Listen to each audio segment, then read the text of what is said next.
નમસ્કાર મિત્રો, આજે ગુજરાતના અલગ અલગ વિસ્તારોમાં ભારેથી અતિ ભારે વરસાદ જોવા મળી રહ્યો છે અને ભારે વરસાદ પડવાને કારણે અનેક ગામોના નદી નાળા, ચેક ડેમ અને જળાશયો ઓવરફ્લો થઈ ગયા છે। ત્યારે અત્યારે તમે જે વિડીયો જોઈ રહ્યા છો તે પડધરી તાલુકાના બોળીઘોડી ગામનો છે। મિત્રો, અહીંયા ભારે વરસાદ પડવાને કારણે નદીઓમાં ઘોડાપૂર આવ્યું હોય તે પ્રકારની સ્થિતિ અત્યારે જોવા મળી રહી છે। હાલ રાજસ્થાન નજીક એક સિસ્ટમ આવી છે અને આ સિસ્ટમને લીધે ગુજરાતના અલગ અલગ વિસ્તારોમાં ભારેથી અતિ ભારે વરસાદ પડી રહ્યો છે અને હજી પણ આ સિસ્ટમ ધીરે ધીરે ગુજરાત તરફ આગળ વધશે, જેને કારણે ગુજરાતમાં આવતા 5 દિવસ સુધી ભારેથી અતિ ભારે વરસાદ પડવાની શક્યતાઓ છે।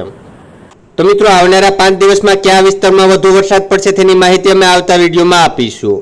તો આવી જ રીતે પડપણના તાજા સમાચાર દરરોજ તમારા મોબાઈલમાં મળતા રહે માટે નીચે આપેલ કાળું સબસ્ક્રાઇબનું બટન દબાવી ચેનલને સબસ્ક્રાઇબ કરી લેજો અને વિડીયોને વધુમાં વધુ શેર કરી દેજો, જેથી બધા મિત્રો સુધી આ વિડીયો પહોંચી રહે। તો જુઓ મિત્રો, પડધરી તાલુકાના બોળીઘોડી ગામનો આ વિડીયો।